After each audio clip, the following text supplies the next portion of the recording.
Video yathu ya lero tionesana mmene tingagwirisire ntchito kafeature kamene timatha foni yathuyo kuyizimisa screen chonchi opanda kupanga click power button. Ndi mosataya nthawi tati ndionese mtimatani.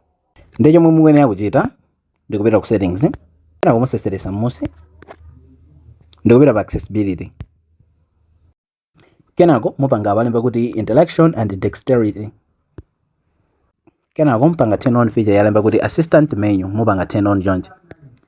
Zikatero imabweresa kabatani akaka kali apapa ndi matha kukayika paliponse pamene mukufuna kuti muzikapanga click nthawi imene mwafuna. Ndi mukapanga click chonchi kamakhala ndi zinthu zambiri achina home achina listen, sonza kuti phone yanu itakhala kuti touch musimu imavuta kugwira, ndi kuti kafeature kamene kamakuthandizirani kuti mabatani ngati amenewo muzitha kugwiritsa ntchito ngati kupanga home chonchi, ndi kuti mapita home, ndi kuti chilichonse chimakhala chikutheka china volume mutha kumakwezera so apa chimodzimodzi. Kaya mabatani anu satheka ndi kuti makhala kuti aphwekesa, achina screenshot amakhala pompo, achina screen off ndi kuti zizimisa ziloka phone yanuyo.